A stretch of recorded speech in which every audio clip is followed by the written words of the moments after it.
Saudação de paz, meus guerreiros. Aqui estou fazendo essa sexta aula, né? Agora vamos pegar, eu estou aqui com o texto bíblico, vamos dar continuidade aqui o versículo 18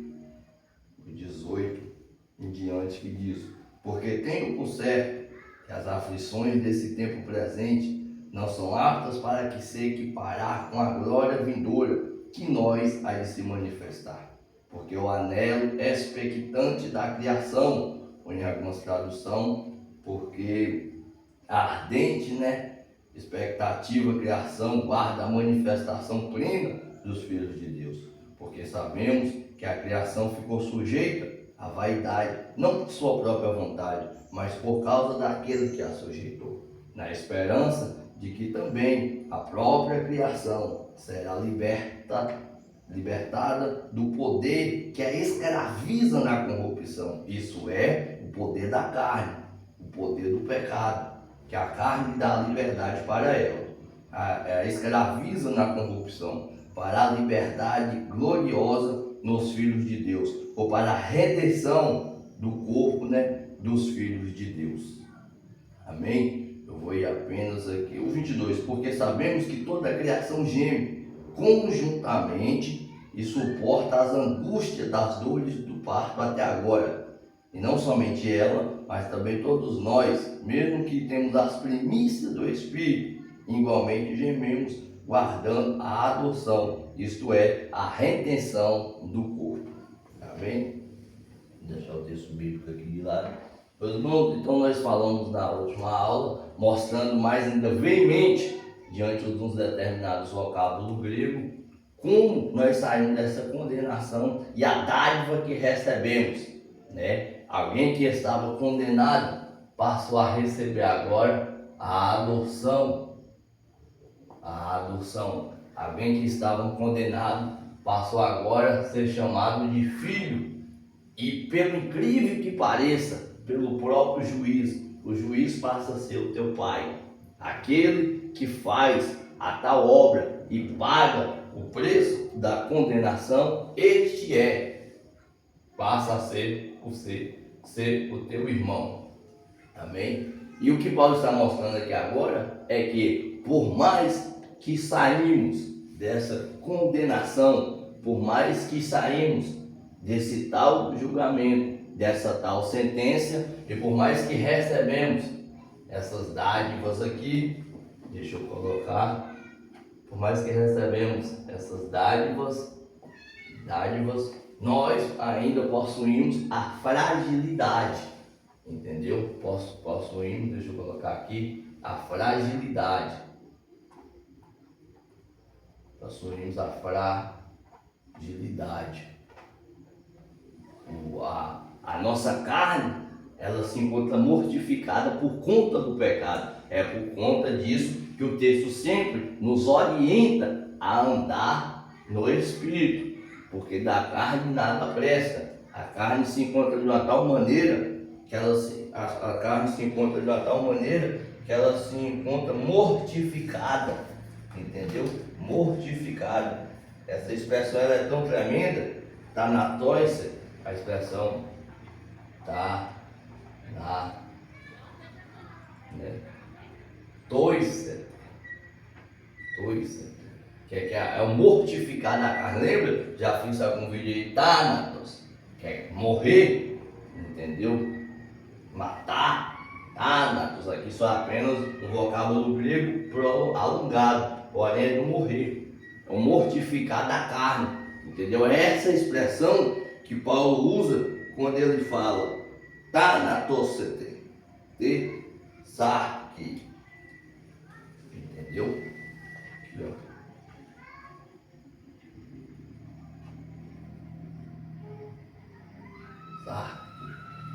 O pecado mortificados na carne, entendeu? Todo aquele que anda segundo a carne, aqui ó, cata, que é segundo, essa expressão é segundo,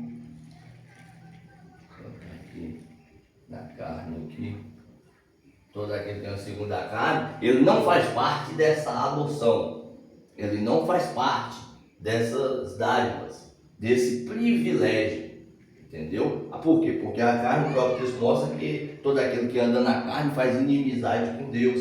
Todo aquele que anda na carne não agrada a Deus. Todo aquele que anda na carne, o desígnio é morrer. O desígnio é a morte.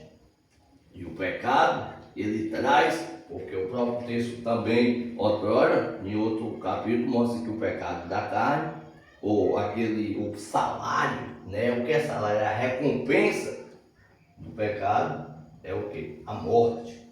Entendeu? E aqui, diante do texto que nós lemos, né? Do versículo 18, diante aqui do versículo 18 aqui, até o 23, ali, se eu não me engano, está se tratando disso, que por mais que nós recebemos essa dádiva, ainda possuímos essa fragilidade.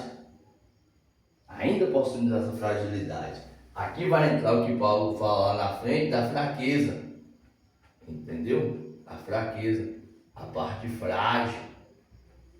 Entendeu? A expressão fraqueza, lá é o vocábulo grego asteneia, que é fraqueza, enfermidade, ser frágil, enfermo, estar enfermo, doente, por conta disso. E ele está mostrando que também a própria criação, isso é, né, a própria criação ali, ela também se encontra diante dessa fraqueza, porque tanto a criação como a própria humanidade, entendeu? Tudo aquilo que foi criado se encontra diante dessa fraqueza ao ponto de quê? Ao ponto de gemer, de sentir dor, entendeu? De sofrer. Só que o grande segredo também do texto é que todos esses têm a esperança, possuem a esperança, que vai ser algo que nós vamos tratar na outra aula, possui a esperança. E essa criação que ela está sofrendo, o próprio texto mostra que ela tem uma expectativa. Ela tem o quê? Uma espera juntamente com ela. A própria criação crê. Isso é tremendo. Que a própria criação crê e já vê o que está para acontecer.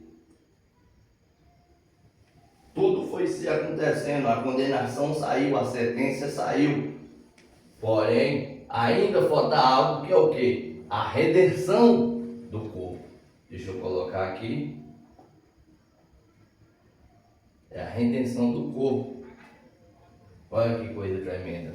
E isso é de grande valia, porque Paulo está mostrando, antes de ele adentrar, meus irmãos, mais ainda, nessa grande revelação do tribunal, ele está mostrando a condenação que saiu, a dádiva que recebemos, entendeu? Porém, ele está mostrando o ato que não foi completo, essa obra que ainda está a caminho, essa obra que ainda está terminando. E isso é tremendo.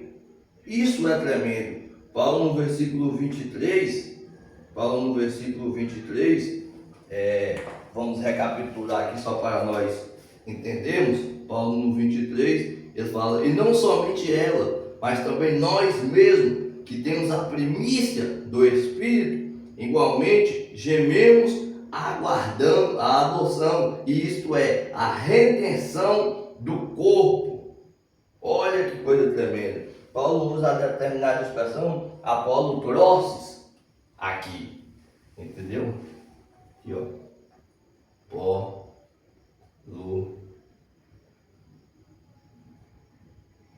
trosses.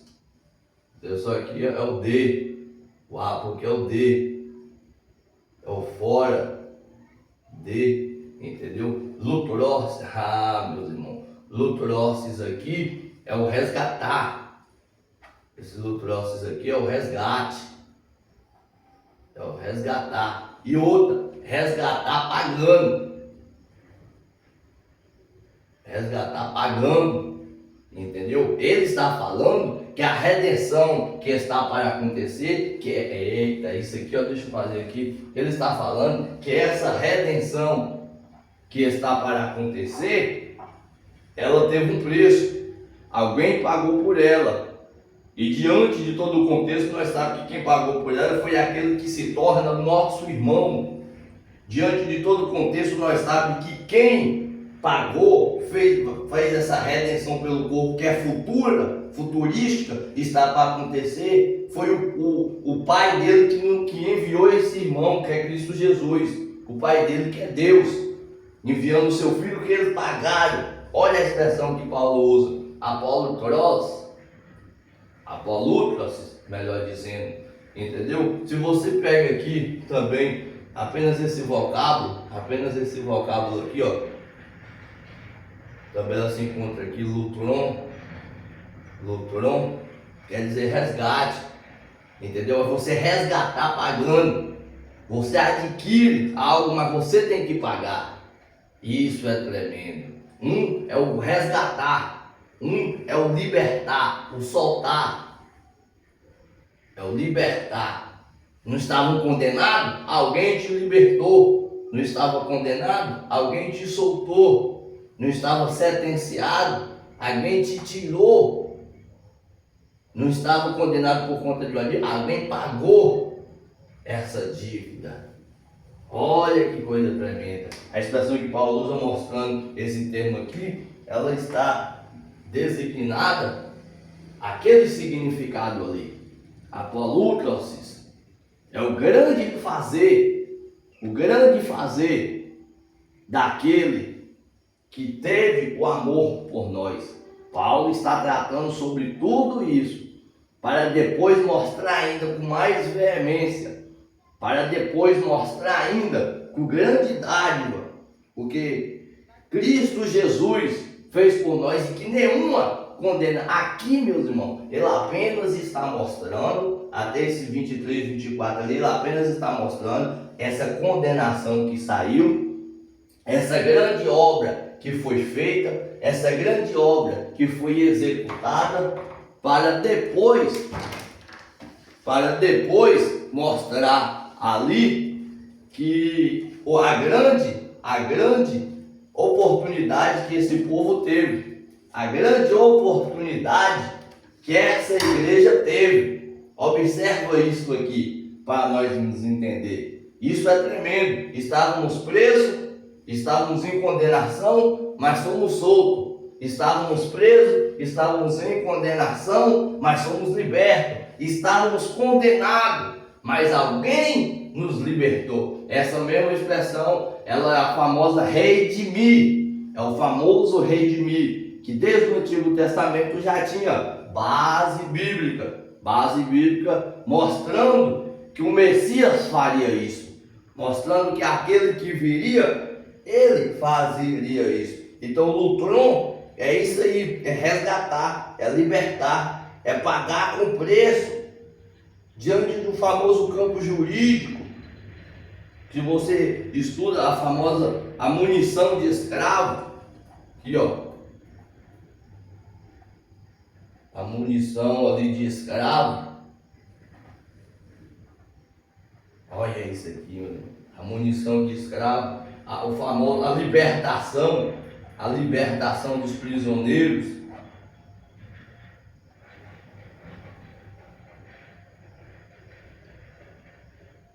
A libertação dos prisioneiros.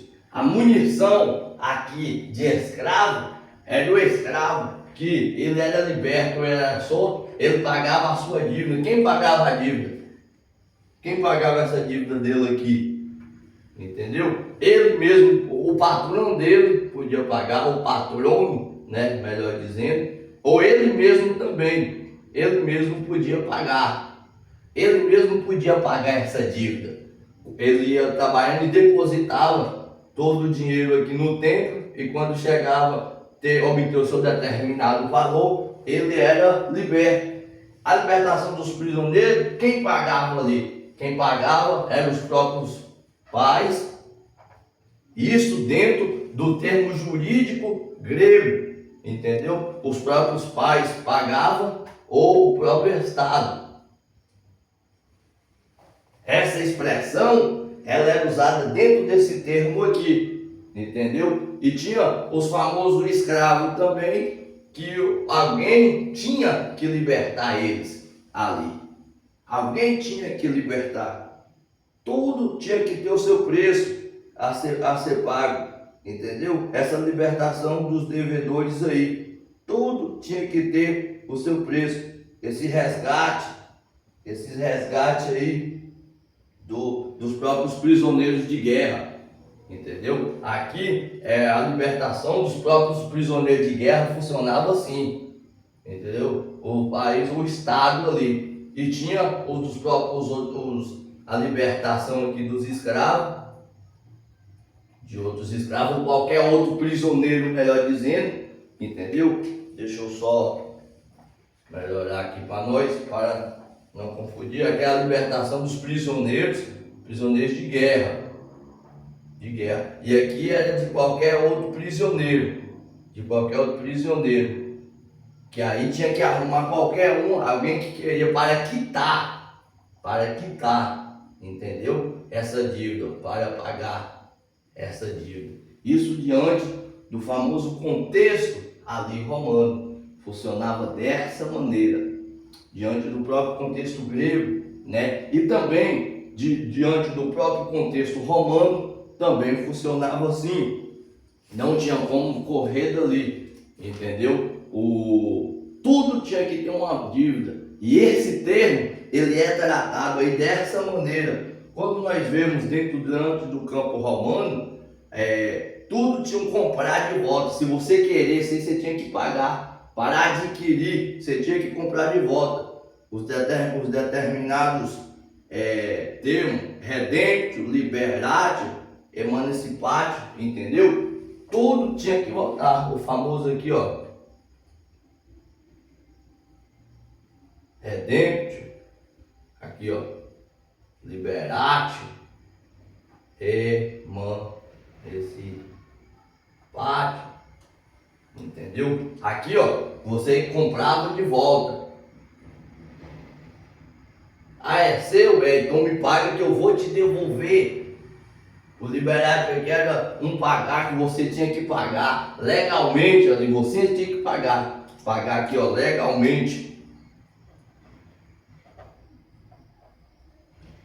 Um pagar legal, o emancipatio, que você tinha que pagar o dono desse proprietário aqui. Ele era o dono ali legalmente, você tinha que pagar ele para adquirir. E essa expressão é a expressão que Paulo usa para mostrar que a redenção do corpo que há de acontecer, ela foi por preço. Aqui ainda ele mesmo podia pagar. Só que o próprio termo eclesiástico, como nós vemos, ninguém poderia pagar a dívida pela redenção deste corpo. Não tinha alguém na terra que poderia pagar a dívida.